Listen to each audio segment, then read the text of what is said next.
Welcome to Straight from the Muzzle, folks, where we're anything but straight. My name is Space.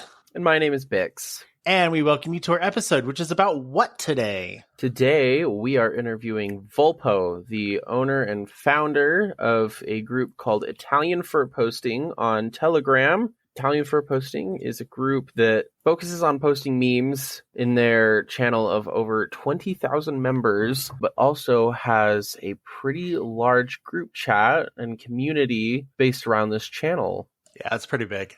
It's big. It's a lot of fun. I went into it and I'm like, holy shit. There are so many people in here. Makes my group like minuscule. Mm-hmm. I remember when I first joined it. I joined it. When did I join Italian Furposting? I think I was like 16 when I joined it, and now I'm 19. So, and to be fair, you don't have to be Italian to join it. Yes, we should preface pointing that out there. So, Volpo, would you like to introduce yourself a little bit? Tell our viewers who you are. Yeah, sure. Tell us Hi. all your secrets. Hello. Nice to meet you guys. I'm Vulpo. I'm, as I said, the owner of Italian Furposting. I'm a student and I've been doing this since, I guess, like 5 years. Yeah, it's been 5 years of owning that channel. Yeah, it's my kind of, it's kind of like my son. Like it's my biggest, prize, kind of, And I'm very happy about it and the community that I built and it's those people that are in it. Yeah. Yeah, it's a baby. Soon it's gonna start elementary school, I guess. Yeah. Yes. Yeah. Sorry, got to preschool, now it's going to elementary school. That's awesome. Love that. I'm a single father, so if anyone love our wants single to... fathers. Yes, period. Yeah. Love it. Well, we're happy to have you here, Volpo. We've been looking forward to interviewing you for a while. Yeah. It's really great to finally have you here. And just for all of our viewers, so that you guys know, Volpo is from Italy. Where are you actually I'm Italian. from? Yeah, now I'm in Italy. I was in Amsterdam like less than 5 days ago, something like that. Right now, I'm in Lake Maggiore, which is like northwestern Milan, something like that. It's like where I live, where my family is based. And I study in Milan. My family is actually from Milan. And it's quite nice in here. So the interesting thing is when we interview furries from outside the United States, the time difference is quite different. When it comes to interviewing guests like you or anyone else, there's a lot of work that goes into it, trying to make sure that we want to accommodate our guests first. So we always make sure that the time works for them. And then we schedule around that time. I've done an interview at like 2 a.m. in the morning for someone who was on like the other side of the world. So I'll go through great lengths to make sure this happens. It's just, it can be a process. I didn't now for you it's 10 a.m. and for me it's like 8 now, close to 7, but yes, PM your time. PM 7 p.m. Yes, that is insane. Nobody had to wake up early and everybody's chill. That's good. I'm a good boy. We'll see. I'm just kidding. Wow. Kinky. Well, that's a normal thing. Yeah. I thought this was a podcast, not a... Anyway.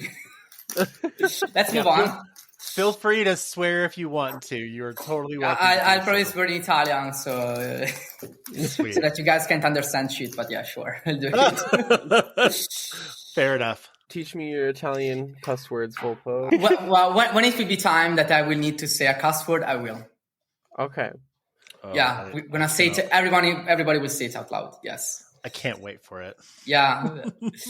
So why don't we talk about your personal journey into the furry fandom and your initial attractions? Can you share a bit about your journey into the furry community and what drew it to you personally? Okay. As I said, I'm from Lake Maggiore, and this is a part of Italy that it's kind of rural. Like, you have the big, not even big cities. You have like small towns. And my family moved from Milan to here. Milan is actually like a very big city, the only city that we can proudly call European, basically.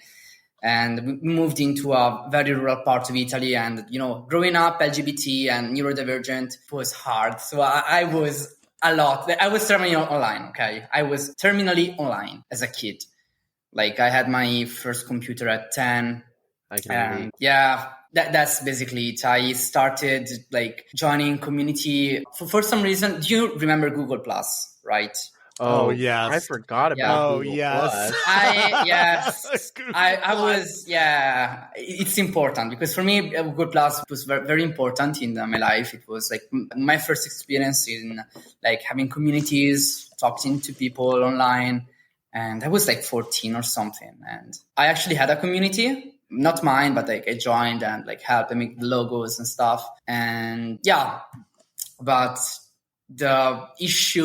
the main issue was that I wasn't feeling safe and I wasn't really expressing my LGBT part. I was very closeted. My family is Christian and, very small town stuff. So you go to the church, you do that.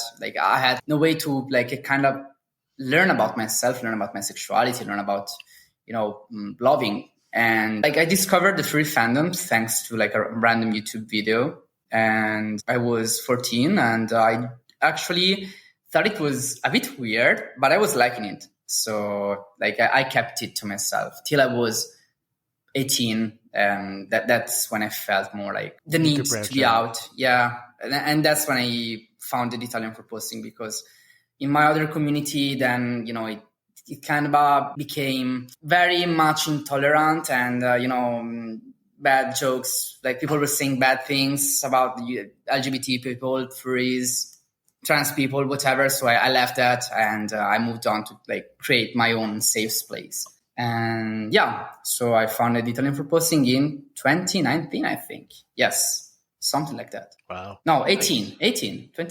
Yes. I guess it's interesting because I've always thought Europe was pretty open to the LGBT community. No, it depends. In Italy, we have the Pope. Yes, in Italy, no, because we have literally the Pope in Rome, sadly, and so especially when you move out, because in Milan is fine. In Milan, I can go out with a crop top. I can be as gay as I want. There are many other gay communities. We have puppies. We have. I love puppies. I love them too. We have lots of kinky communities, and I have friends who are they can be trans in Milan because they feel safe, and that's something that now is changing. But it's a bit for me. It's too late because I already had my childhood ruined by Christianity and whatever. So. Well, you will find a lot of that here. Both me and Space grew up Mormon. Yeah. We grew up LDS. Super Mormon. I grew up in rural Idaho, right, where that was kind of very looked down on. I'm so sorry. And now we both live in Salt Lake City, which is the capital of the Mormon Church, right? So funny. Yeah, we have the kind of the same situation, yes. Okay. Yeah. It's pretty ironic because Salt Lake City voted the gayest city in the U.S., which I find absolutely hilarious. But it's always the people who are more closeted and, conservative who have... They're mostly gay people trying to, spread hate towards gay people that are out. Did you know that during the National Convention, the Republican National Convention, Grindr crashed? Yes. Grindr, yes. No, that's a joke here in the States is the Republicans are very anti-gay, but they all lead secret gay lives. No, it's true. It's so funny, though. It's so, I'm interested, I want to kind of just shoot from the hip here, if you don't mind, or we can stay on track. It's totally up to you. Yeah, shoot. Okay, so... You're American, it's part of your culture. Yeah. Sorry. I'm totally cool with it. So when you were 14, you're growing up in a highly suppressed religion type community. How well did you know that you were gay and LGBT? I knew, because I always been gay. I always knew when I was 6, I had a boyfriend in jokingly, of course. Yeah. Like we had, he was my boyfriend that I was sick. So I knew, and I always knew. I tried to mask it a bit, of course, because I have to survive. But now that I'm back in Milan, It's interesting because when I was growing up, we never talked about LGBTQ plus people. Also here. Yeah, despite my mom works in like ads. She used to work in like a very gay field, and like her best man was a gay person. So, but we never talk about it. It's always it's very much a see no evil, speak no evil, right? Yeah. That's interesting. All right, well, let's get back on track. I'm so sorry. Yeah, no, I like it. What about the furry fandom did you specifically like? Because we know that you eventually came out. I don't know if we answered this question already, but what really drew you to the fandom? Because everyone's experience is completely different. Okay. I found it to Tumblr. I was very big into it. I started liking the furry drawings because they were showing like gay love. And for me, it was something new. Like I never saw, and like in cartoons, I didn't grow up with the Bluey or Steven universe. Like, for me, I had Fairly Odd Parents and maybe Ben 10. Like there is no gay, so I had no representation in a sense. So for me, I think that I got big into furries because it was showing like images of gay positive love and doing it in a very like okay way for my age. I remember I still have my original secret gay furry folder. Stash. Oh, everybody has it. Yeah. Well, everybody has it. It was because I created it when I was a kid, right? Yeah. When I was 14, and this was like new to me when I had just joined the fandom. So I had all these like images where it was like, oh, we're cuddling, we're kissing, right? Yeah. And I was like, I felt the need to hide it. I felt the need to hide it from my parents. Yeah. I didn't know how they would react, but I knew that, at least according to everything that I had been taught up until that point, that to store all of my free picture in a folder inside my mom's computer. Oh no! Nice. Yeah. I'm not that brave. No. I used to, we had a family computer, and so I would, for all my secret stuff, I would create folders within folders within folders, so I knew the exact route to get to it. So if you were just to click on it, you wouldn't know where to exactly go. See, eventually I got to that point. I had my gay furry visual novels inside a folder, inside a folder, inside a folder, inside a folder, and it would be like clear back and just miscellaneous program files. Yeah. For like I had my, because no one looks at that stuff. No one looks at that stuff, right? It's like it's like, oh, like the operating system, like what is it? It's like sysinfo 32 or something like that, or system 32, right? Oh yeah. I go back into system 32, like 8 folders, and I knew exactly which folders, and each folder had like 30 different folders in it, right? And so I knew exactly which folder it was buried in. Hide it. That's smart. That's a smart tip for all you people out there. No one thinks to look in those folders unless you're like you're fluent in that. Why don't we talk about your impact of your role? Well, like how has, I think what Space is trying to say is like, how has fur posting, like your role in Italian fur posting, impacted your like personal and professional life? As like, because I know you're a student, like has Italian fur posting impacted you outside of Telegram and Instagram and whatnot? Of course, yes, a lot. It impacted every aspect of my life. Thanks to like the fact that I had a big page, because I never tend to like try to people. I'd rather have people talk to me than me starting the conversation. I know it's weird. It should change. It's bad. No, I get whatever. that. That's no, but it's bad. It's bad. Like I should grow up a fucking pair of balls and go talk to people that I like. Not wait for them to like go to the mysterious guy who they didn't know I'm mildly popular on furry Telegram or whatever. that kind of situation. Yeah, but I met most of my friends at a certain point in my life, since I was, again, living in rural Italy, and I was feeling like shit because I had no way to express my sexuality. And by the time I was saying something like, maybe gay people are okay to my family or my friends, and they replied with, oh, fucking faggots or whatever. Or are you a faggot? Or stuff like that. I had to like step out and just find people like me. So in that sense, I found most of my friends. And now it's changing, but it helped me a lot with most of my social struggles. Now, of course, I also have normie friends, but the closest people to me, like my boyfriend or like the people I have like a very good connection with, they are furries. And yeah. But it also had like very negative impacts. Mm-hmm. And of course, like they were harsh.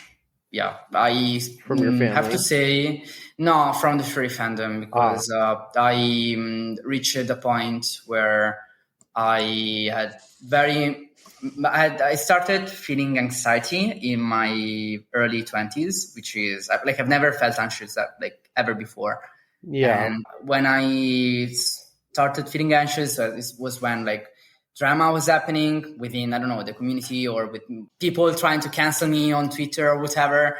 And so like I had to start using Xanax and like go to therapy and whatever. And yeah. I do remember my fair share of drama from my days as admin. I remember having to help you with that stuff. Oh, can you repeat that? Sorry. I was gonna say, I remember having to help you with some of that stuff sometimes. Yeah. I remember being at MFF and somebody was trying to start something and I had to go in and quash it. Yeah, for me, it's like that. Luckily, nowadays, it's way less. And so now,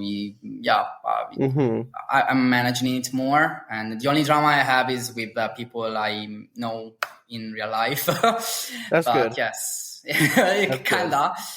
I prefer it I prefer talking to people rather than having like random people like trying to talk to them on Telegram or on Twitter or whatever. Yeah, it's exhausting. That's generally what we do. We have most of our staff members are moderators in our chat. So generally when something starts to go down, it's not too hard to kind of see what's going on. And then they know just to step in and be like, hey, let's just calm down and move on, kind of a thing. No, sometimes furries don't tend to do that. We are too much about like, Yeah. And as reminders, because I have to do it every once in a while, if the person in question isn't working well, then I will just just boom, remove them. And I'm like, and I tell people in our chat, I don't tolerate this. And I don't tolerate this. And that usually cools it down for like a good couple of months. So. I mean, I remember. Yes, but then you build up being the bad guy, and it's also a thing of perception, and then people start to calling like you out for like very stupid things. And, it's very much it's a pick and choose is what we have to do. Yeah. It's something, it's something like very native to the furry community. Like I'm out with puppies, or like now I go out to discos a lot, and when we have problems, like we tend to solve them very quickly. We don't have dramas that last for days or weeks. It's just a free community, sadly. You deal with your problems like adults. Unlike many people in this fandom, unfortunately. Who do otherwise. Yep. Yeah, sadly. It's so true, though. Let's talk about the dynamics of the furry community in Italy with the global scene. I've always been fascinated how furries differ in the states of the United States, but I've always been super interested in how the furry community varies outside of our country and in other countries, because I'm sure there are some complete different things that go on. Mm-hmm. The Italian furry community is quite small, and this is a very general assumption, but like most people know each other, and so like we tend to talk behind each other's backs a lot. And I personally, I also started like to move out from that a little bit, from the community, the Italian community, because I don't really like the dynamic anymore. And also I think the landscape has changed a lot since I joined. So for me, it's a bit new. And so I don't want to like take part again in like knowing people, explaining who am I, or like, yeah, it's a bit weird. I think that generally the average furry that we have here in the Italian community is, I guess, the normal nerdy introvert kind of guy, like, okay.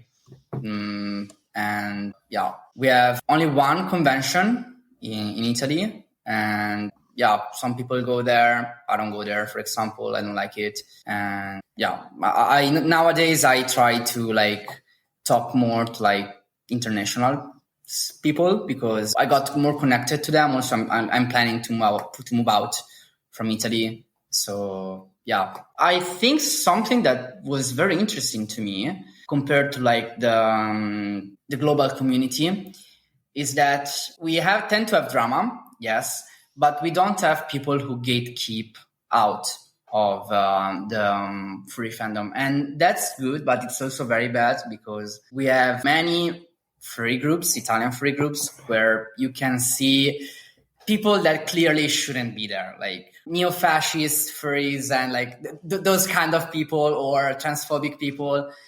And sometimes because also this community get moderated by young people, and sometimes it gets very hard explaining like the concept of, I don't know, not having a fascist or transphobic people in your community is a good thing. Yeah. And so like in my community, I gatekeep a lot, because I don't want to deal with those kind of people anymore. Like I already did it in the past. So like even now when I see there's one guy, I don't know if it's a guy or a bot or whatever, like, but he all the time he comments under our comment section, and he's like a Russian bot, and he talks about all the good of Russia and whatever they're doing in Ukraine. And that sounds like a bot. Yeah, I know it's a bot, but that sounds like a bot from my experience. Yeah, no, but I had to ban them or whatever for like so many times now. It's a bit of a joke. But yes, I also had to like ban people because of the transphobic views and stuff. So yeah, but that's only me, sadly. I think it's something that should change. We also then don't have like Italian free Twitter. We don't have the concept of a cancel culture. And again, that's good, but also that's very bad. Yeah. Space. No. Space. I'm just kidding.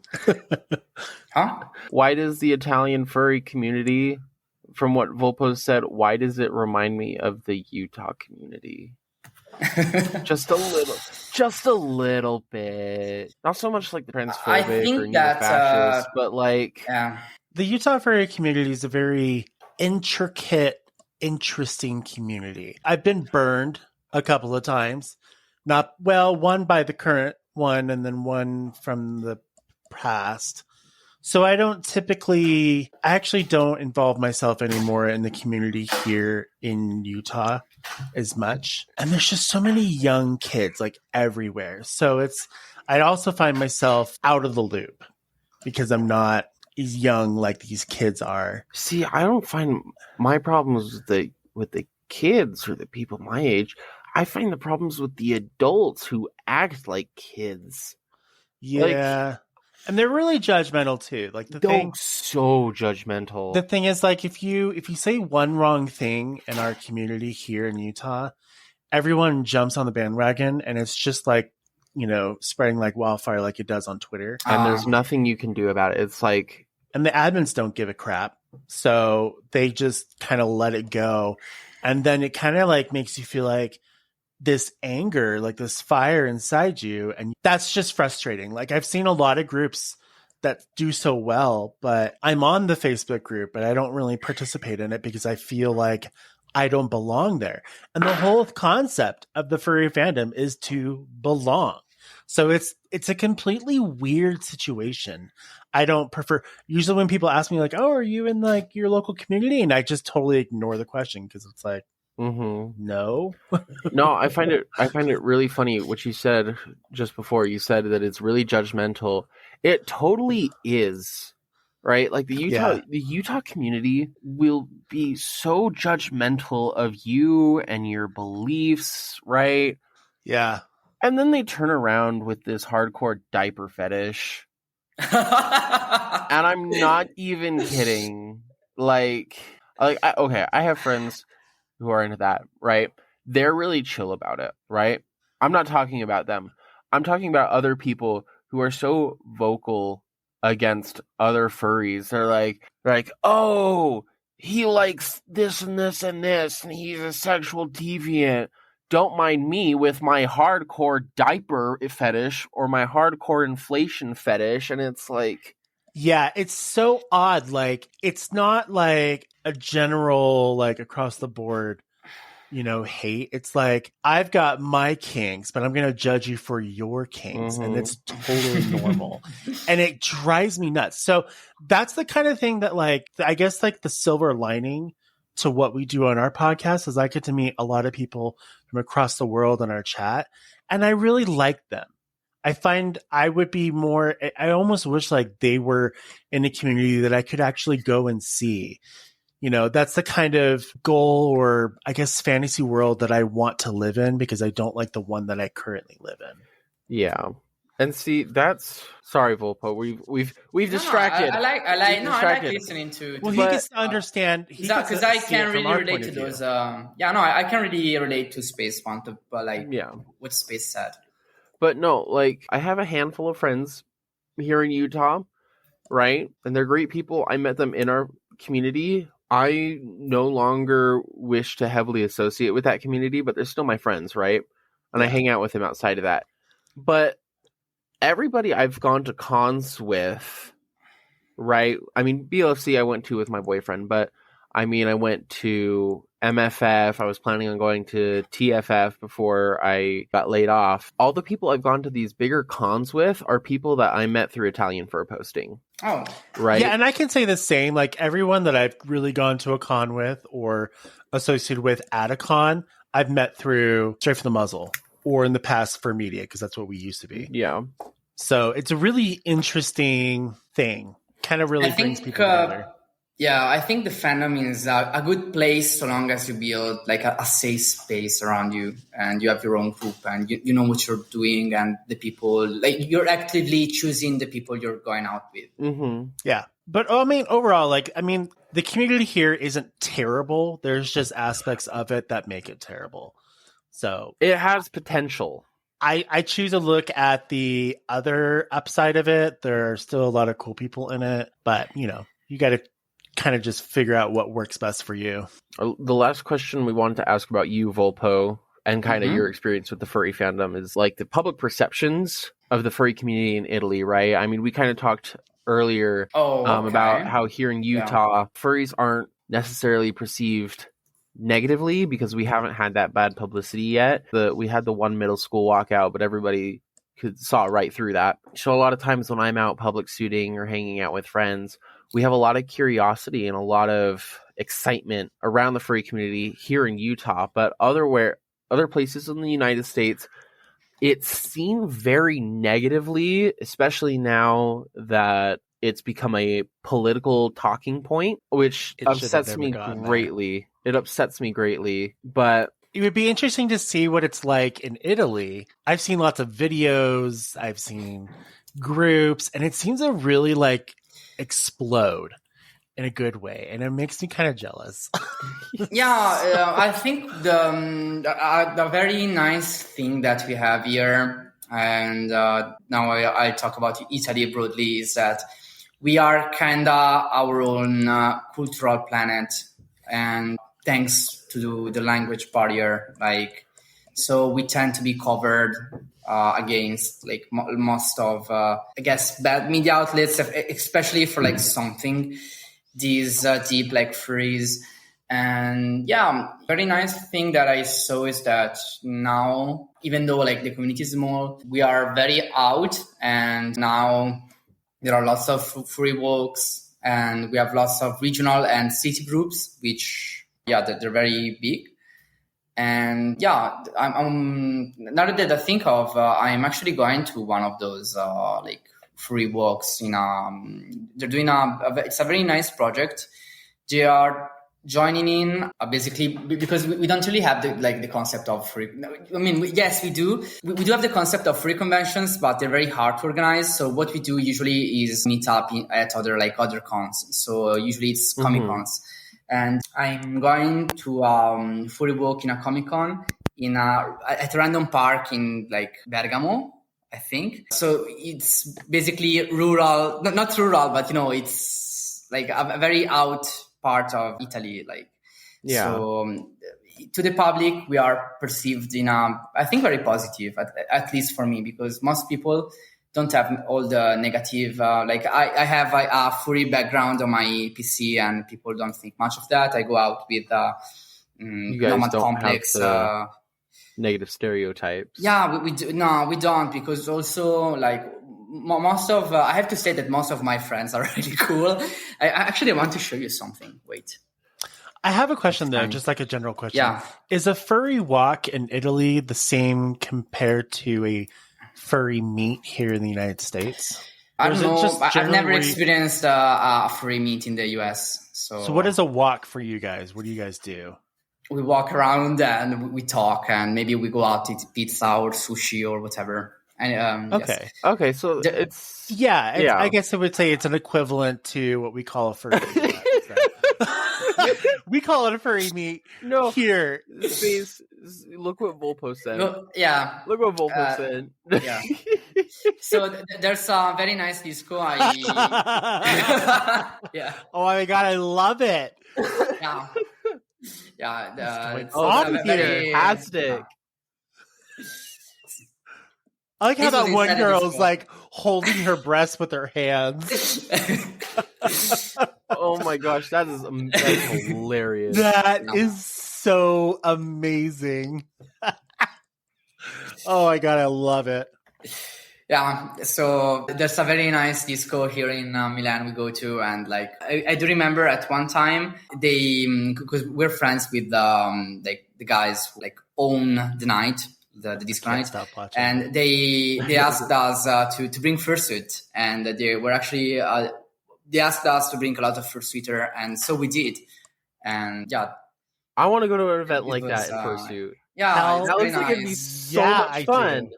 Well, yeah, probably because it generates such curiosity, and you go to a club to kind of have fun and just kind of jump out of your comfort zone. And then bringing a fursuit brings a whole new level to it. Yeah, this club is very, very popular in the art community / designer community here in Milan.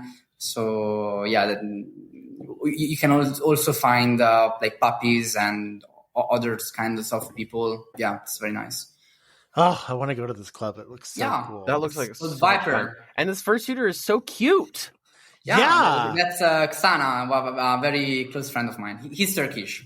I want to know what Zana. I want to know what Zana's or who Zana's fursuit maker is, because he makes him himself. Really? He's wow. That's amazing. Yeah. Does he take commissions? I'm looking for big 2.0. I can go ask him for you if you want to. I don't know if it's cheap for you to get a fursuit from Italy to there to the US, but the shipping. Yeah, you can come here, have a nice vacation, and then you get back with your fursuit. I would happily pay shipping for a suit that looks like that. That is a gorgeous suit. We have tons of very nice makers here. And I love the floppy ears. Oh, gosh, it's perfect. That would be a really interesting concept to fursuit making, is that you make the customer come to you. So you could be essentially like a high-end fursuit maker. The client comes out, you have some fun for a couple of days, you get their suit, and they go home. Oh, yeah, make it in person. Yeah, it could be an idea. Make it in person with them. Totally experience. Yeah. That would be interesting, actually. That'd be so cool. When you said have the client come out to you, I was like, I mean, they kind of do that at cons, right? People will go to cons just so that they can pick up their fursuit, but like... Yeah, but it's not the same. But you mean like a full-on experience. Yeah, like a full-on experience. Okay, so let's say you have a fursuit that was made in South Korea.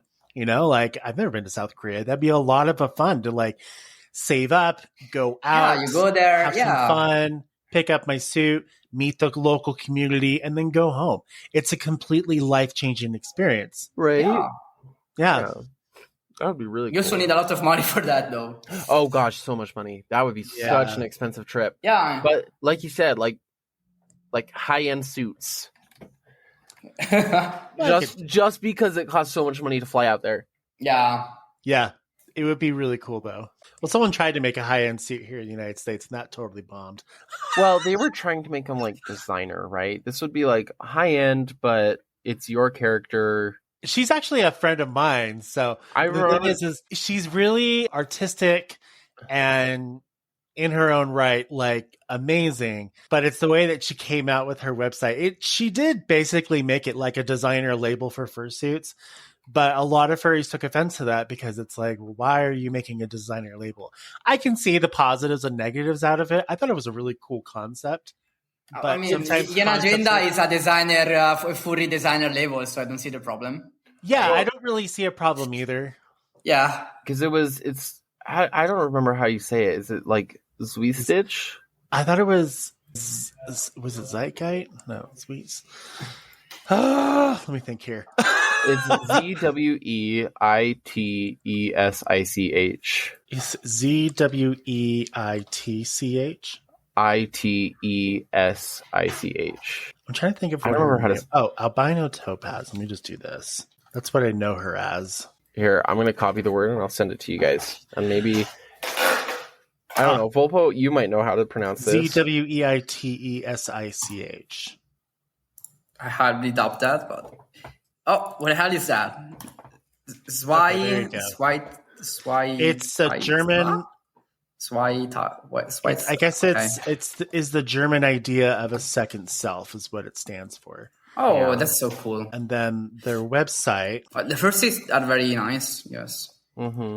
The idea behind her concept for like her stuff is it's very similar to the fashion industry. So it's done by seasons. And so she only makes 3 concepts per season. But if you go to the website, you can see that there's nothing beyond 2019. So because 2019 was when she came out with it and got really, really attacked. I feel like if she were to re-come out with it again, she'd probably have a better... I don't see why she should be canceled. Like this is a very nice idea, actually. Like, it's really cool. Yeah. So I think it's pretty awesome. I was gonna say I don't remember why people had a problem with it. I don't understand people having a problem with it because I just think it's really great. Yeah, and I'm trying to remember what it was that like they're very just unique things. Like they have an adjustable fit. They include like this is what I think people didn't like is the fact that she put a label on her fursuit. Yeah, they had the logo stitched onto the side. Yeah.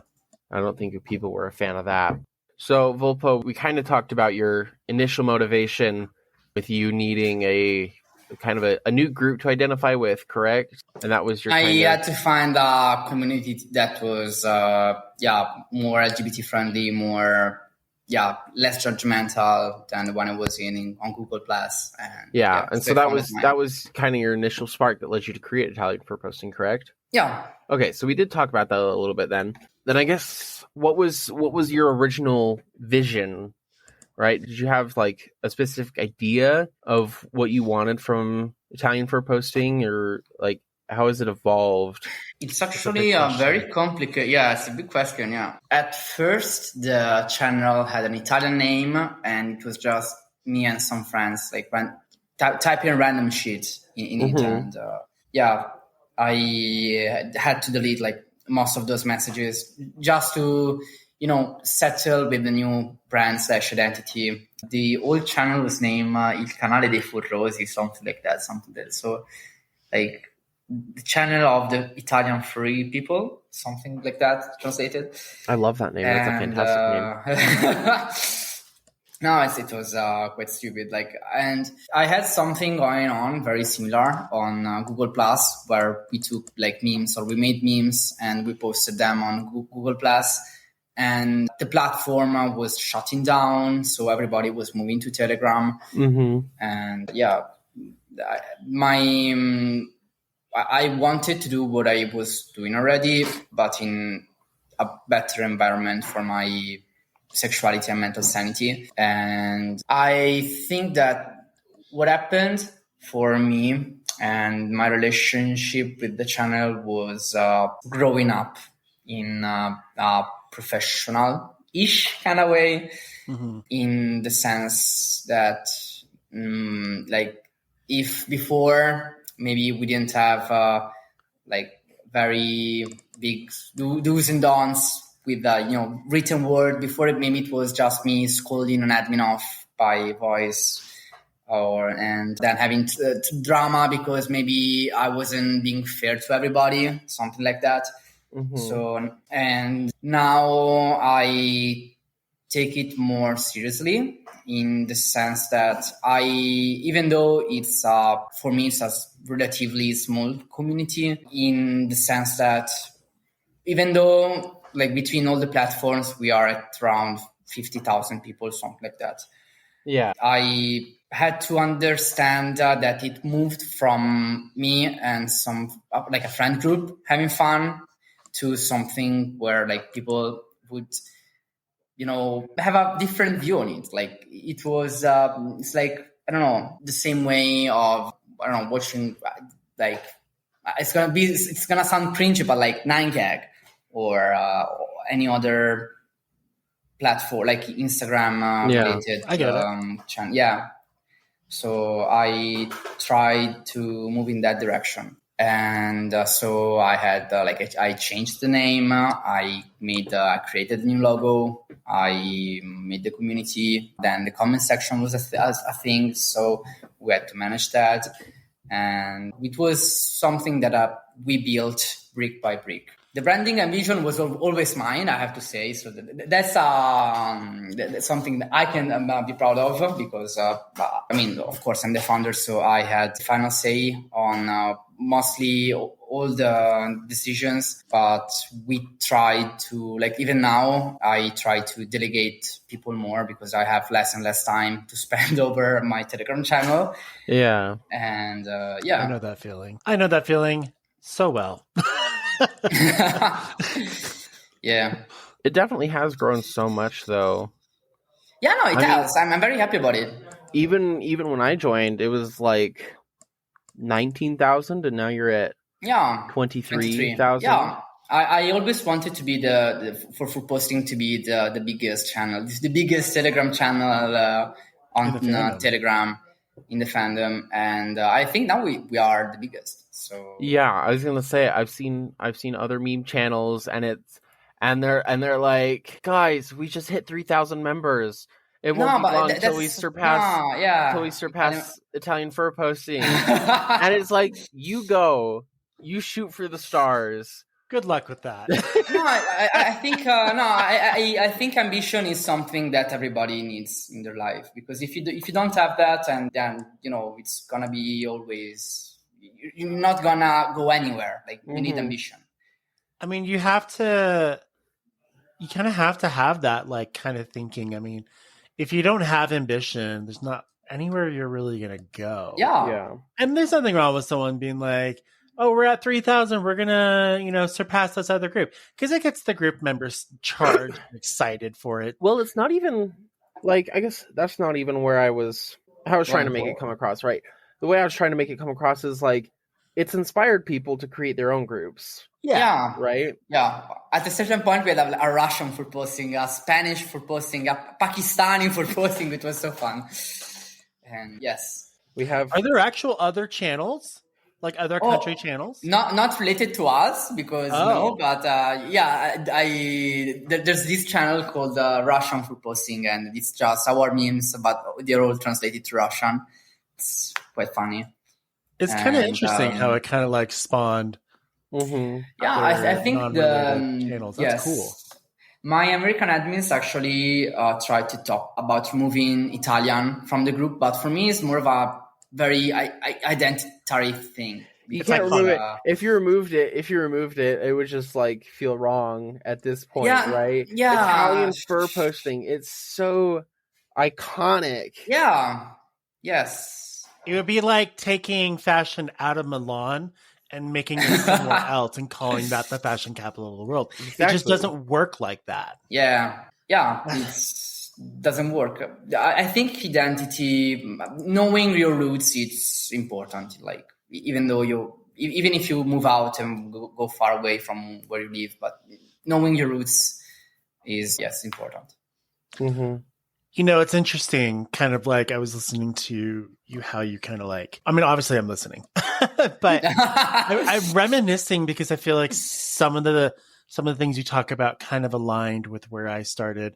I started a live streaming podcast called Fur Media, and our whole focus was socially connecting furries from around the world. Yeah. Even to this day, it's still very much like that. It's still connecting furries from around the world. Yeah, I mean, I think that's a unique perspective. I think it's fun to do that. I think behind For What It's Worth, we are like the second. We're not For What It's Worth. No, I said behind For What It's Worth. Oh, okay. I think we are the second largest furry podcast in the world, only like second only to For What It's Worth, right? And so we really do kind of connect those bridges. I've been to cons and people will see my Straight from the Muzzle co-hosting badge and they're like, oh my gosh, you co-host Straight from the Muzzle? Right? And it's a lot of fun to get to meet these people and kind of bridge those gaps that I do want to say so strongly. If you Google search furry podcast and you go to Player FM, we are actually number 1. Oh, so. Wow. Congrats. Yay. But I'm not going to brag on that. You just did. I know, but I just did, but it's taken so much time and effort to get to that position. So, no, I know. Like we've put a lot of work into it. Right? Yeah. It's never been the goal to be the number 1 in the fandom. That, for me, is not a goal. For me, a goal would be to connect with as many people in the fandom, whether that's first place or 20th place. If we make a difference in someone's life, that's what matters to me. I don't really care about ranking. That's sweet. It's a constant message that I tell our followers. I'm no better than you. You're no better than me. We're all the same on the same level. So I feel like that's the kind of attitude I bring to what we do. So I guess the next question, what were some of the biggest hurdles that you personally had to deal with when you were creating Italian Furposting? I think standing out, because that's hard. When, especially on Telegram, it's not like Twitter. Now you get, like if you check out the info page on anybody's channel, you can look up for similar channels and it's going to give you like random channels. But before, when I started, we didn't have that function. And so it was all word of mouth, wasn't it? Kind of, yeah. We had to grow through sponsorships a lot. And there's one channel that sponsored us. And from that point, I built my first 1,000 followers, something like that.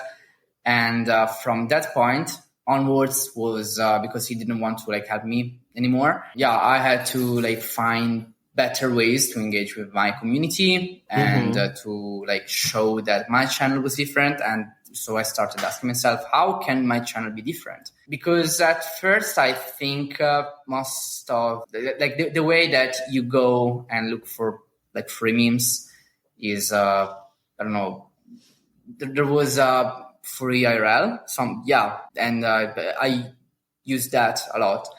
And but that's a community page, and the big difference between the community page and my page is that we decide what's hot at the end of the day. So even now, if I go on free IRL, I see that it happened with I made this stupid ass shitty meme with a pyramid when the species pyramid, and it was supposed to be like something of a day, but then this meme got recycled and reused, and I've seen it everywhere. And I also had drama because of that meme. It's so stupid.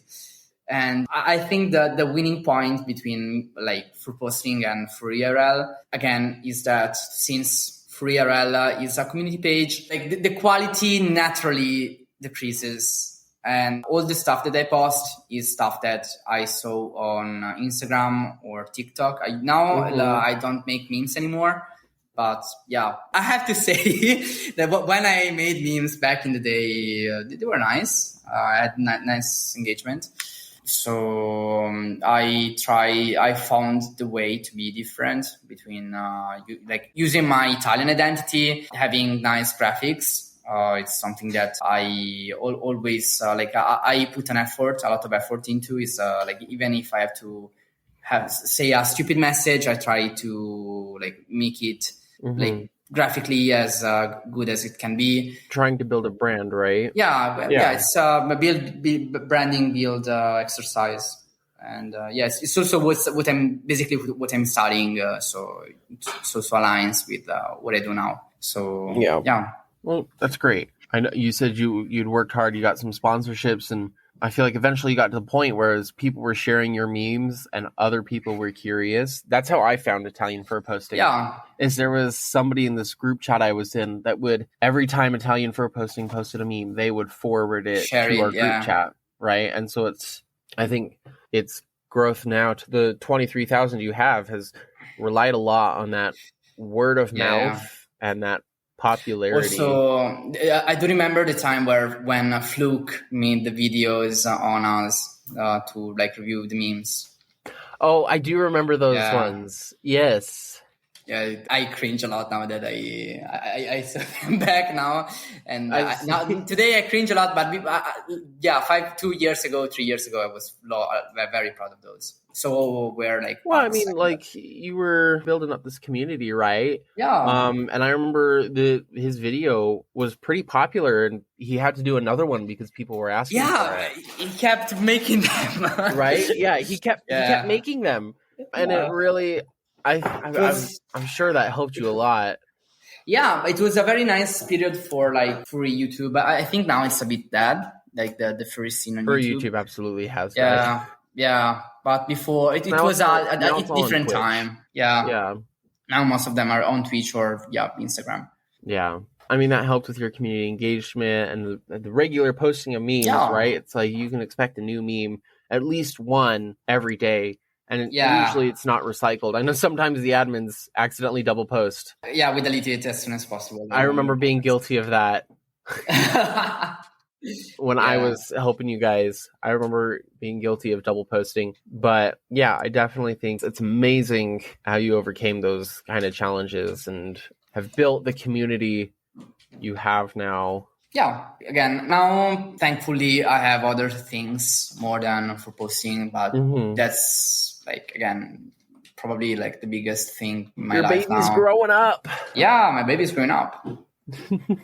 And Space, are you still alive? Yes, I'm still alive. Heard from you. I'm sure like Volpo, you have like a million things running through your brain. So the only thing I got running to my brain now is how I'm gonna cook potatoes tonight. Mashed potatoes. No, I want to make them. No, I want to bake them in my oven and with a little bit of parsley and then baked potatoes, chicken salad. Yeah. I'm not gonna lie. No, it's fine. I'm personally not a fan of baked potatoes. They've always been too dry for me. I like baked potatoes. They're not bad, but they're too dry for me. No, it depends how you bake them. They leave me like the way my family's always made them, and I've never found anybody that makes them any differently. But it's like they're just so dry, and I'm left like smacking my mouth like a dog that got. Have you never been to Texas Roadhouse Grill? I have been to Texas Roadhouse, but I haven't had their baked potatoes. Oh, you do a sweet potato. They're so sweet potatoes. Oh yeah, sweet potatoes are nice. Yeah, they're so good. Or I guess yams. They're both basically the same thing. Fair. I really like mashed potatoes. I have a homemade gravy that I'll make with my mashed potatoes. It's fantastic. And I don't need anything else in my life. But let's be honest, we all know that the best form of potato is a tater tot. No. A what? What? No. What? You don't like tater tots? No, I hate tater tots. I think they're just awful. Volpo, do you know what a tater tot is? Tater tots. Thank God you don't know what they are. They're kind of like hash browns rolled up into a little ball. Hash browns are nice. Yeah, I like them. Right. So tater tots, it looks like a kid's food. Come on. It's just it very much potatoes. is. It's like chicken nuggies. Yeah. Chicken nuggies like tater tots, man. People love the tater tots. And so it's like, I love tater tots. Go to like a burger joint, you can do like curly fries, waffle fries, regular fries, or tater tots. I don't really like tater tots. I think they're a little too crunchy for me. Oh, I was going to say, if you say overhyped, I'm going to be upset with you. And overhyped. No! They're good. I'd rather take frites over tater tots any day. Anyways, I don't know how we got off on this potato side tangent now. Welcome to my cooking show with Big Sense Space. Welcome to Cooking with Volpo. Yeah, Italian recipes 101. Yeah. That'd be hilarious. I'd totally do that. I would watch that. I would watch that TV show. Yeah. What do you mean this is in grams? We don't use grams, we use cups. No. What the fuck is a kilometer? It's so funny the United States is the only country in the world that doesn't use the metric system as a primary thing. I'm sorry. And so when we go to other countries, it's like, what the hell? How do you even decide what a cup is? Like, I don't know. How do you measure a cup? Ounces. Okay. So like ounces. That's difference. Cups. Ounces. And so teaspoons, tablespoons, cups. But ounces, gallons. When it comes to cooking, cups aren't really that great of an actual measuring source because you don't cook with cups. You cook with weight and volume. So I use a scale, and I use a scale in grams or in ounces. So, really? I've always used cups. And when we say cups... Do you like what you cook? I do like what I cook. I adopt that. I make a... Ouch! Ouch! Such an insult. Dang. No, you know what? I make a banger Alfredo because it's homemade. No, it's not Italian, but it's homemade and I love it. Actually, Alfredo is Italian. Yes, it's really it's just us that we don't think that Alfredo is Italian because it's very big in America, and so for us it's not Italian. It's stupid. See, but technically, when I make Alfredo, right? People are like, "Oh, you use the Alfredo sauce from the store." I'm like, "No, that stuff is disgusting." No, when I make Alfredo, it's like gelatinous. So you start with water, right, and cream in a pot, right? Butter. You have to portion out the water with chicken bouillon, right? So you're kind of making like a chicken broth, right? And that's what you boil the noodles in. You boil it till the broth is gone. And then you mix in heavy whipping cream and Parmesan to taste, right? And it is amazing. Let's be fair here. The only type of Parmesan that should ever go into Italian food is the Italian Parmesan Reggiano. Oh, yeah, no. It's Italian Parmesan. Yeah. Oh, okay. I only use the nice Parmesan. I used to be a cheesemonger for 6 years, so we learned a lot about cheeses from around the world. Were you a cheesemonger for Harmon's? Yeah. Harmon's? I went to... I can break it. You know, Volpo, you know how big those Parmesan Reggiano wheels are, right? Yeah, yes, of course. So they're actual contests of how fast you can break them down. I could break mine down in about 1.5 minutes. So, and you have to use these like tools and stuff to like score it, then you have to jam them in there. You never want to cut one of those wheels with a wire because you'll break your wire for one. Because they're so, because if I had to think about it, the rind is about 1/4 to 1/2 inch thick, which even then you use the whole thing. So like you cut it down, you use the cheese, but then you actually use the rind as well you can use it for flavoring when making pastas and everything. So it's a multi-purpose cheese. It's quite nice. Love it. But why my people are like, oh yeah, I love my Parmesan. I'm like, where'd you get it? Kraft like, Parmesan doesn't count. No, that's so bad. It's such an insult. Don't do that. But to be fair, like importing like cheese from Italy to the US, it must be so expensive. So it's okay if people use a fake version of Parmesan. Just don't call it Parmesan, please. You call it another thing. Yeah. So we do have other types of Parmesans. Well, because we have a place here in Utah called Caputo's. It's called Tony Caputo's. Space I know actually them. introduced me to Tony Caputo's. And I've actually met the brothers. The dad unfortunately passed away last year, but dang. They're the biggest importer of specialty goods in the United States. And yet they have such a small like store, but their stuff comes like straight from the source. So they're Italian, right? Aren't they Italian? The brothers are, yeah. Yeah, okay. Because I know they have their own cheese caves, right? Like they make their own Parmesan. Yeah, they make their own. Cool. It's so cool. And I actually got to stand inside of one of them. It was so neat. It's like 2 blocks from my house. It's a really cool place, and they know their shit like in and out. So it's really cool. They'll actually sometimes they have some deals with some cheesemakers in Italy where they'll actually bring in the cheese when it's young, and then they'll age it once it hits. In the US. Okay. Yeah, they'll age it once it hits their caves. So the next thing I want to ask you about Volpo, what impact do you think Italian Furposting has had on the furry community in Italy and as well as the furry community around the world? Like, how do you think that's impacted people? I think that except for me and my friends and maybe, the admins, I don't think I have a big impact in the global furry community. I think just something here, and that's okay. I mean, I didn't revolutionize anything, to be honest. Like, yeah, that's fair. Yeah, I don't think I've done anything like impossible. Or there are people who like furries who actually do that. There's the guy, the food science guy, the person working on the vaccine, the COVID-19 vaccine. People like those, of course, they have a very important impact on the public. I'm just having fun, to be honest. Yeah. I mean, I still think it gives people a place to be and kind of gives people something to identify with. I'm sure people at cons will meet each other, like they met in Italian Furposting, they meet for the first time. That happens. Stuff, right? Yeah, that also happens. Maybe, but I think I've had, again, maybe a small impact, but at the end of the day, not as much as other people having in the free fandom. Yeah, that's fair.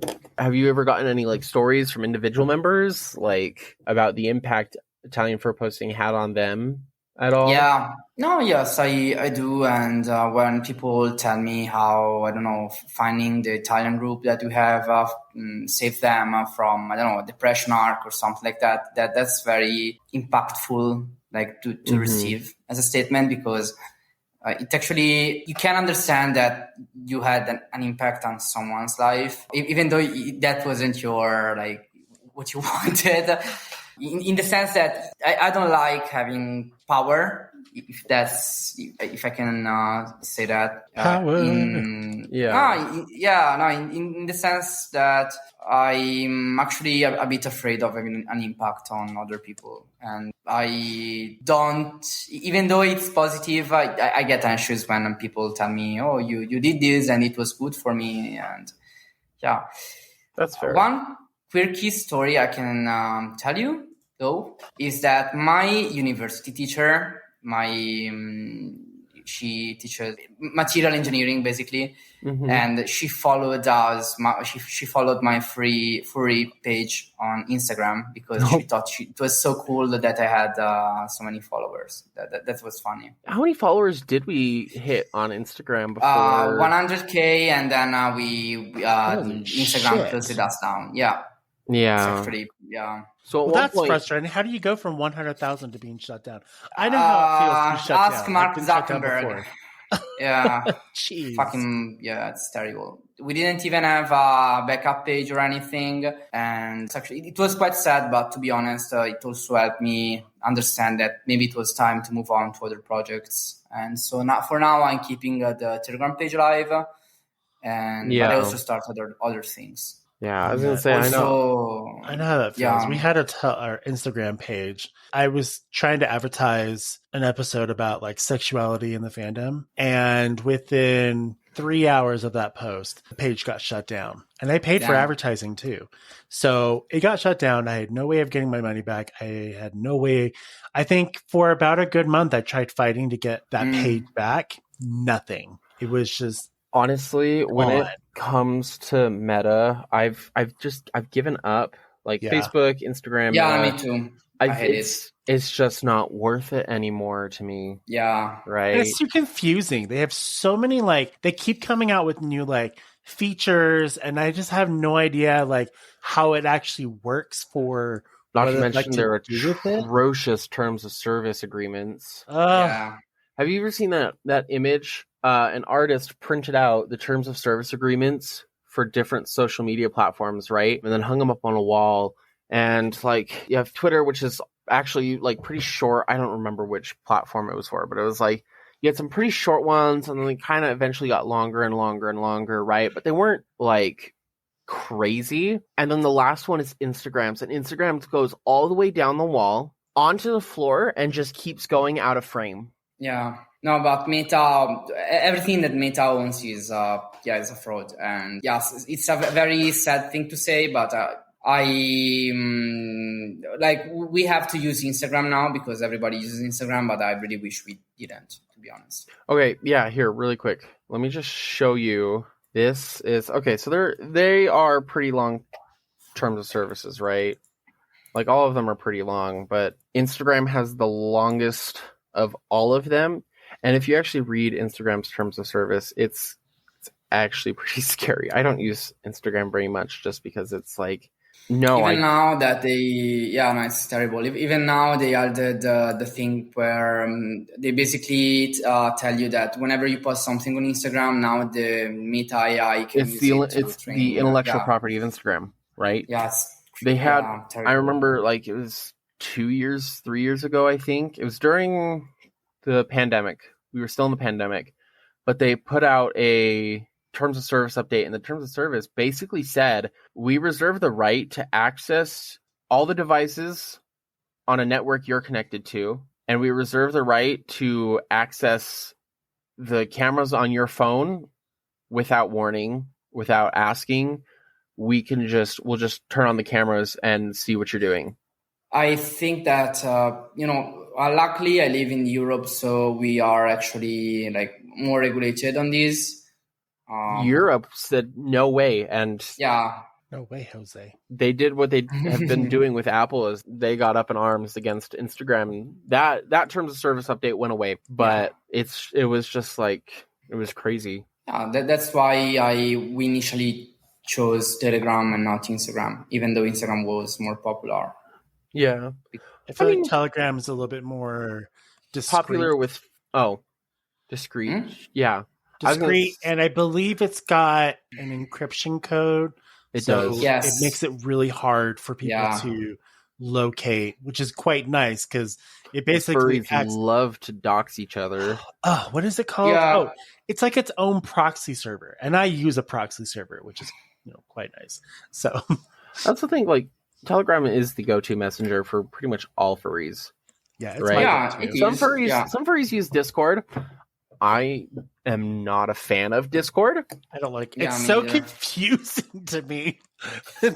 I don't get it. There's channels within groups, and I'm like, how does this work? I don't get it. It's more, I think Discord for me is more for gamers, and Telegram for me is more for communication. Yep. And that's what I like. It's really funny because I've started using Telegram more than I use my messages, right? Because everybody I ever need to talk to is on Telegram. Even my parents, my entire extended family uses Telegram. So if I wanted to, I could unblock all of them and talk to them. But because I'd rather not associate that with them, they're all blocked. Yeah, every once in a while I'll see someone that pops in and be like, so-and-so has joined Telegram. And I'm like, nope. The fastest in the West. This is my world, not yours. Yeah. There's that other meme made by one of the, I don't remember that artist's name, but it was like, blank joined Telegram. And then he's like, are they QAnon, Al-Qaeda, or are they a furry? Al-Qaeda? Or something like that. Yeah. Wow. Well, let me ask you this. How do you handle conflicts or controversies with such a large and diverse group? With a lot of Xanax and yeah. And also depends with like the kind of controversy. Now we are pretty chill, but the thing with the furries, I think, is that they don't understand that behind the screen is actually there's a person, and so they tend to be a lot harsh than they should be. Like furries are ruthless. Yeah, they're ruthless. They're absolutely ruthless. So stupid. They're like mini Karens. Yeah.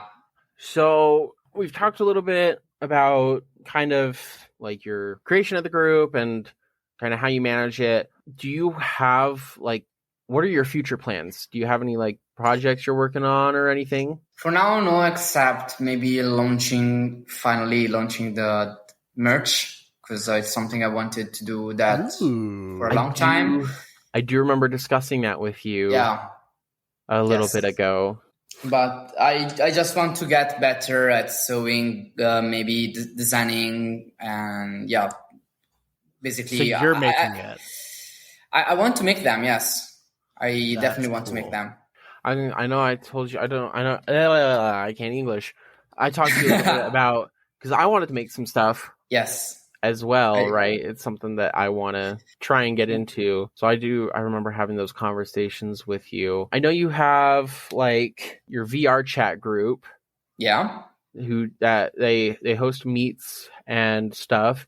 Like, do you have any plans for that, or is it just going to be just continuing meets every so often? Since most of us now we grew up, and now we have jobs to look after. We have universities, friends, whatever. And it's no longer COVID times. You don't have as much free time on your hands anymore. Yeah, we don't. Yeah, exactly. We don't have much free time now. So we just want to still have fun and make sure that the channel doesn't become a burden on us. And you think you'd ever have to like hand it off to another group one day? I fantasticated on it. And I want Furposting to like grow older than me, of course, but only time will tell. So if I find someone that, just like me, wants to keep on doing what I did, then I'll definitely leave some space for them. Yeah, that's fair. Do you have any advice for people trying to make groups like yours? Have fun, just that. Because if you don't have fun, and then it's just going to become a burden on your daily life, because this is something that it needs to be done and cared for daily. Yeah, do something else. Yeah. It shouldn't be a chore. It should be something. Yeah, it shouldn't be a chore. Enjoy. Yeah. If you like it, do it. Yeah. Don't focus on the numbers. I feel like that's true also that. Don't focus on the numbers. You're going to grow eventually. So yes. Don't focus on the popularity of it too. Just focus on what you want to bring to the group, and then let that flourish. Yeah, it will eventually. Yeah, and also be mindful about you being in a community and not doing stuff alone. Yeah, doing it alone sucks. I'm so glad for the staff. Me too. Yeah, I agree. Yeah. It sucks. I know you do it all by yourself, and it's like Yeah, you got a large team of staff over there helping you. How many staff members do you have? Like 60, something like that. Wow. Yeah. Because we have lots of departments. We have lots of friends who are inside the admin group. So yeah, it's around 60 people who help us around. Yeah. I mean, when I started with Italian Furposting, I started making like Instagram stories for you guys. I remember I made yours, Volpo. It's still one of the things that I am most proud of to this day. I loved making that, and I'm so proud of it. And so I started with the art team, and I got to know Lupe, which was one of the other admins? Now was because he's taking he took a step back from the fandom. I see. He was one of the kind of main admins, and he extended the offer to me to become part of the admin team. So I came and did that. That was really like a great opportunity. I remember there were so many people, so many people, but I have a lot of friends because of it now. Adminning is hard. Oh yeah, it is. It's hard, but I'm going to be completely honest. Adminning for Italian Furposting and helping you out, Volpo, taught me a lot about running groups. Thank you. It has allowed me other opportunities to admin for local group, like the experience with Italian Furposting. I mean, I brought that up to Space when we were talking about me becoming a host. I was like, yeah, I can help moderate your group. I help moderate this other group, right? So it's really given me a lot of experience and has allowed me to kind of it's nice to hear. work my way up the ranks of other groups. So yeah. So we do have some community questions. Yeah. I know you guys were looking forward to reading some of these. I had to go and scroll and look for it, and there are tons of questions. Yeah, what I wouldn't give 7 comments. It's so hard. I find this so difficult, and maybe it's because I'm just not doing it right to get people to submit questions. I feel like it's pulling teeth. So maybe I need to learn from you and figure out how to do this better. But there are quite a lot of questions in here. A lot of questions have already been answered, so we could probably skip over those. But yeah. Oh, that is an insult. Okay, here's one for you, and you will be insulted on it. Jackie wants to know, ketchup or mayo on fresh pasta? I think Catchy's blood maybe would be a good thing. Jackie's blood. Yeah, Jackie's blood on the pasta. Yeah. Oh, wow. I mean, he has a fucking English flag on his bio, their bio. So yeah, they're British. Yeah, British. Just kidding. No, that is a crime against humanity. Like, sorry. Ketchup is good. Mayo is good. Ketchup and mayo should never be fantastic. But it should never be on pasta. But it should never be in pasta. One guy, I was doing an Erasmus Plus project, and one guy ate like normally boiled pasta, like plain pasta, and then he put some ketchup on it. And I was saying like, fuck, why? That's terrible. Mm-hmm. Somebody else asked a question that I feel like we probably shouldn't answer, but I want to read it. Is it the Andrew Tate one? It's the Andrew Tate one. It's so funny because I'm Googling searching. I'm like, who the hell is Andrew Tate? You don't know who Andrew Tate is? No, I don't really my gosh. pay attention to that kind of stuff. He's not a good guy. Volpo, do you know who Andrew Tate is? Yes, he's the head of the boys, and he's our main opponent in the Badusi War. Of course, yes. Space. I stand by Jaffe. Have you ever heard about like Sigma males and alpha males? Yeah, I'm very familiar with that. Andrew Tate is the one who created that, right? Oh. He's very much like a traditional type, like women only exist to serve men. Very misogynistic. Like yeah. He was arrested in Romania for human trafficking. Human trafficking charges. What the fuck? He's not a good person. Like Vice did an interview with him, and he was such an ass. Okay, so opinions are we don't like him. We don't like him. Peter. I don't like him. Volpo doesn't like him. Yeah, we don't like Andrew Tate. Oh, this is kind of funny. How much fur would a fur poster post if a fur poster could post fur? Yes, I agree. Yeah. Yes. Yes. Here's a very straight up question. Why are you gay? I was born this way. Understandable. Me too. Here is actually a question in regards to managing the group. Where do you draw the line? This is from Maple Syrup. Mm-hmm. Where do you draw the line with what is and isn't posted? That's actually very interesting because I have basically no limits when posting, basically. And it's something I had to build on. And I had my American admins help me out on this. Because for me, everything can be put in discussion and everything can be talked of. But since sadly, I'm sorry, I have to say this, but you American furries, you have problems about talking about certain topics. Yep. So yeah, basically they help me when there is a controversial post. I usually ask them first, and they tell me, yeah, go ahead, or no, please don't post that. Yeah, you kind of have like the discussion group. Yeah, we do. I put it in the general group and I pin it and say, hey, is it okay if I post this? And then people the general admin group, right? Yeah, exactly. Yes.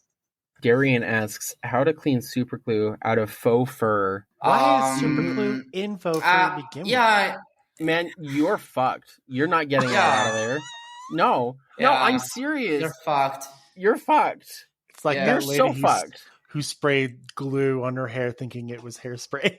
Girl, you fucked. Have you heard about that? No.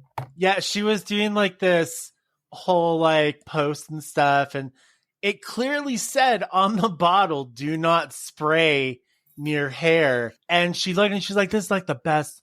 I heard it's like the best hairspray. Sprays it in her hair and hands get stuck the way it is. Damn. And so she had to get it surgically removed. Surgically? Yeah, she went in. They had to surgically remove.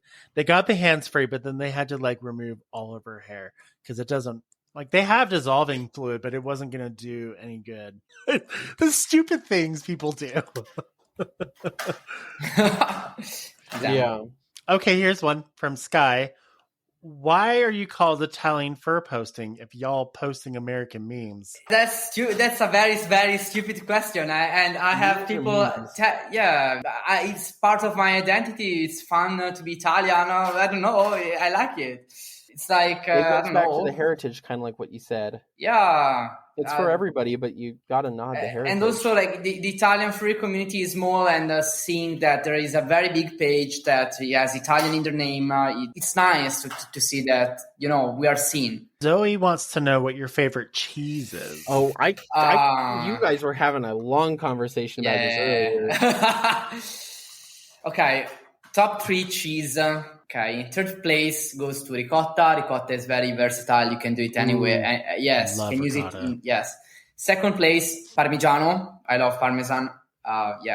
Period. First place, it's a cheese called Nostrano, and they make it locally here. It's an experience. You should try that. Let me pull this up. Nostrano. Yeah. Interesting. What are your thoughts on Gorgonzola? Oh, my mom loves it. For me, it's too much. I can't do it. I can't do Gorgonzola. Yeah, no, I can't. Gorgonzola is my least favorite cheese. Well, Gorgonzola is literally just blue cheese. It's just aged differently. Yeah, it's blue cheese, basically. Yeah. I found an ice cream shop that makes Gorgonzola gelato. I tried that. Yeah, sounds awful. Yeah, but it piques my curiosity at the same time. It wasn't too bad. I've had this before too. It's not a very unique flavor. Yeah, it's very unique. It's very peculiar. Yeah. The secret to trying blue cheese, which I feel like a lot of people get this wrong, is they associate smell with taste, and you actually have to do the opposite. You need to associate taste with smell, and the best way to do this is to completely breathe out. Then take the sample in and associate the taste with the smell. You'll actually taste different things than you would if you made up the judgment otherwise. Yeah. Tulip has a question. Could you explain Dutch fur posting and maybe give a hint as to what the next April Fool's special is? Okay, so we basically merged with another community, which is VR Force on Bark. And since then, I noticed that I like Dutch furries a lot. So even now, we have lots of Dutch admins. And even in the Netherlands, I've been hosted by Dutch people. And so the April Fools was making the page a Dutch page because there are so many Dutch admins that basically this could also become Dutch food posting one day.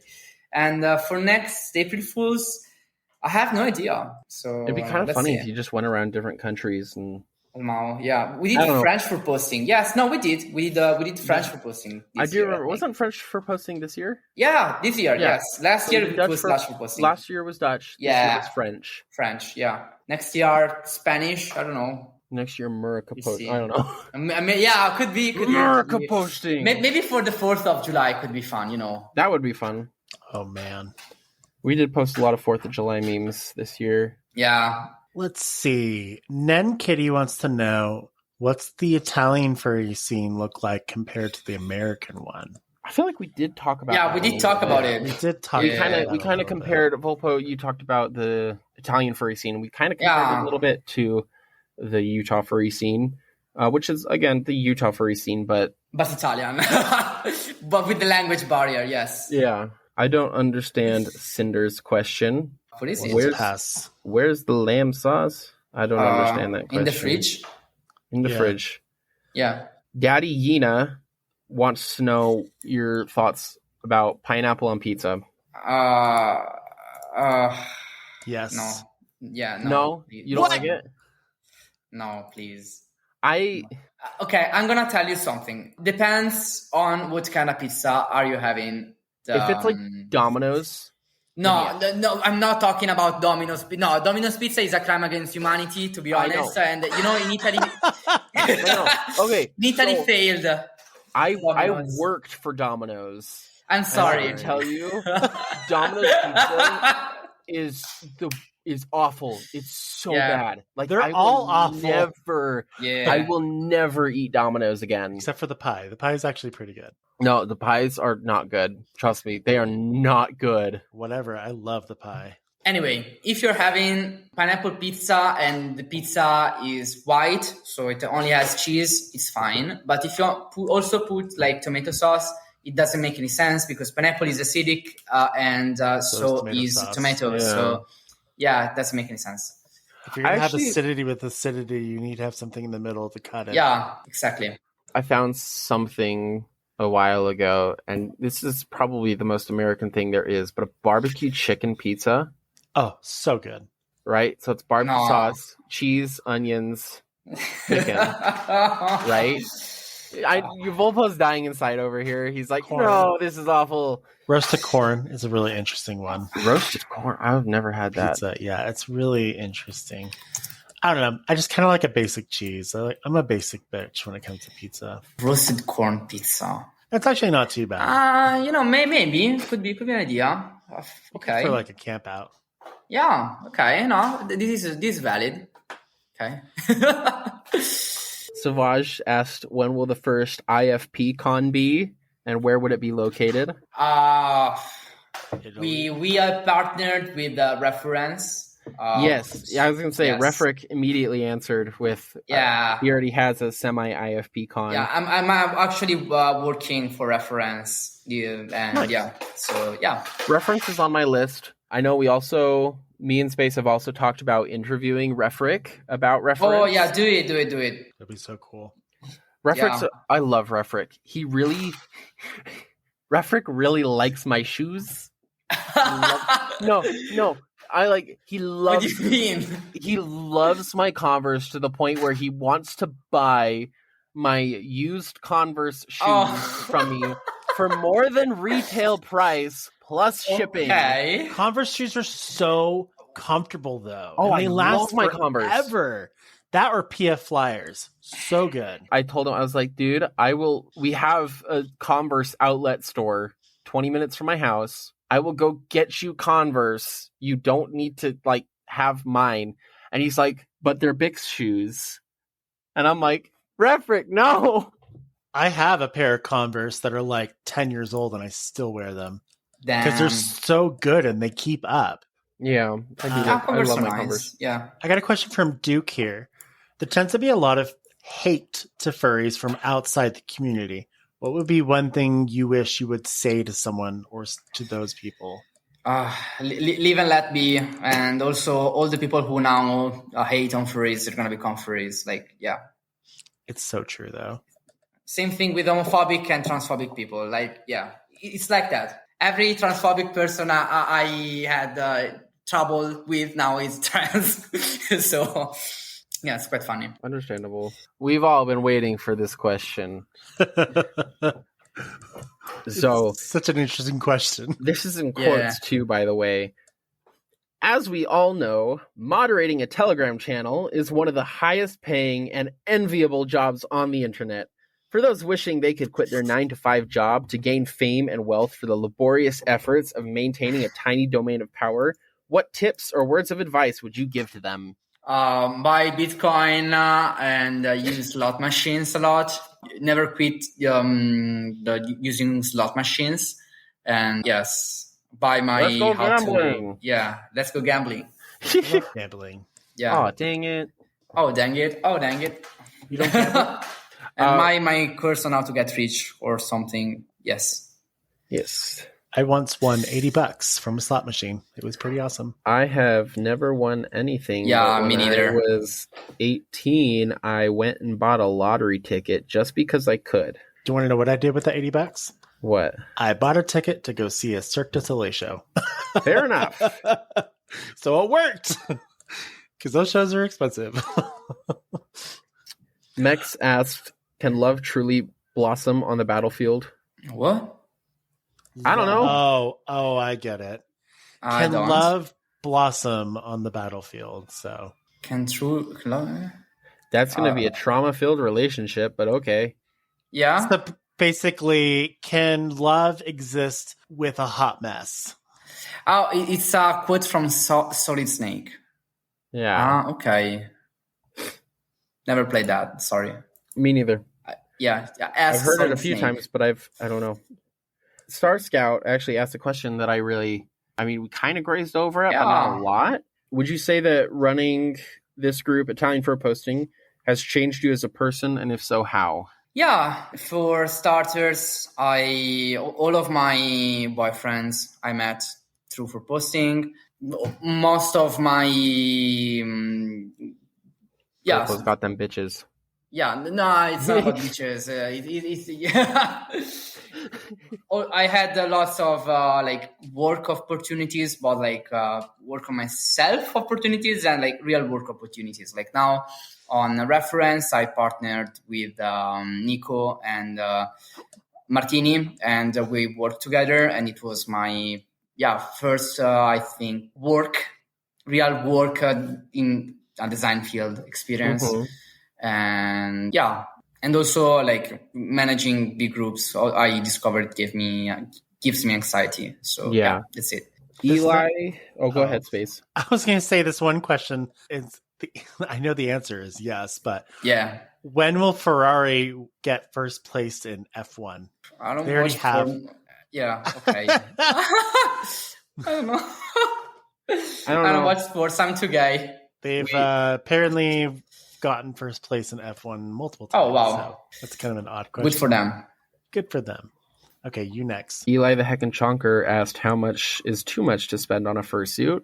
No amount of quality, because you're paying for a work of art, and if you actually care for it, you should not think about how much you're spending. Mm-hmm. If you like the art, if you like the artist, the maker, then every price is a good price. I will say, be careful about the money you use to buy the fursuit.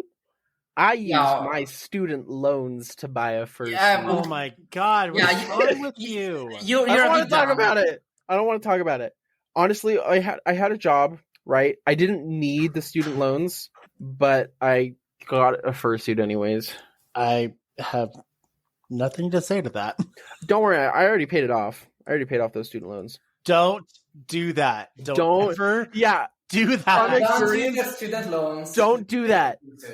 Don't do that. Don't go in debt for a fursuit. I still have friends who are paying several $1,000s in debt because they used a credit card for their fursuits. It's don't do that. Or don't use government funds to buy a fursuit. That's the dumbest thing you can do. That's not what it's for. I know. Oh God. So from JD the Fox, does the owner have a fursuit? So Volpo, do you have a fursuit? I made one with cardboard and another with 4X plastic. So kinda.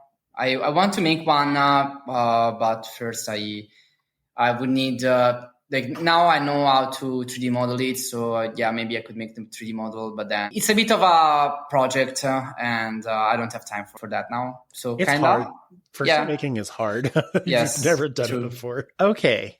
Let's see. The next one from Forest Hill Wolf. Is the time investment worth it? Are there things that were a lot harder or easier than expected when you started running the channel? I think it's, at the end of the day, it's worth it because I'd be a completely different person if I didn't have my channel, and I'd probably be way more sad. Yeah, I think the easiest thing for me when I started to run the channel was that there were so few people in it. So, I had to be less, aware of what I was posting, and that's it. Now, of course, I'm way more aware, and I have people helping me out, etc., etc. All right, from Hilarious K9, big booty bitches, yes or no? Yes. Woo! What about big booby bitches? I'm all for them. Okay. Not my thing, but I'm all for them. Fair enough. Me too. That's a better response than mine. It has become a bucket list for me now to find all the big boobed and big booty fursuits and get pictures with them. That's right, because we had one of those. I know Fiona, the horse. I know she's controversial. She's so iconic. I love her. I'm sorry. So we have Fiona, right? But there was another fursuiter. Yeah. I'm pulling because I sent it to Kira. There was another fursuiter who wasn't Fiona, but they showed up at Anthro Weekend, Utah, a couple weeks ago when we had our con, and they were like Fiona's direct competition, honestly. Mm-hmm. Let's see, what is the name? Oh, Connie, right. Here, I'll send a. So Connie had that later at night during a woo. They had a bunch of fursuiters who were like putting balloons under their shirts and stuff. That was pretty funny. But Space at MFF last year, Fiona actually hosted a room party. It was the bimbo meet. I've seen it. I love it. Oh my god! It was all the fursuiters. It was all the fursuiters with the really big tits. And the really Damn it! I would have loved to have gone to that. Yeah. It's so amazing. I used to think it was ridiculous, but now I'm just like, this is actually pretty awesome. I kind of want to. Yeah, I mean, at the end of the day, yeah. All right. Okay. Did you find your answer? No. ChatGPT didn't come up with any funny answers to that question. What's the question? Somebody asked, how many furries does it take to change a light bulb? I don't have a smart joke to say. Neither do I. I'm just trying to think here. Honestly, I was like, at least for the artist furries, we wouldn't change the light bulb. It would go on our work in progress pile. Unfortunately, the only thing I can think of is one, and that's because they plugged themselves in and then unscrewed. Oh gosh. So I'm just horny furries. What's wrong with you people? I'm sorry about this. I'm so sorry. I don't know what this is if this is an actual thing from the Elion 113. Oh, yeah. I mean, I don't think there's a threat from the Illuminati, but furries did hack the Heritage Foundation. Yeah. Oh, I know what that is. Okay. Took me a second. Yeah, they hacked Project 2025, that whole thing. I do like their other question, though. Do you think furries should get into politics? My response?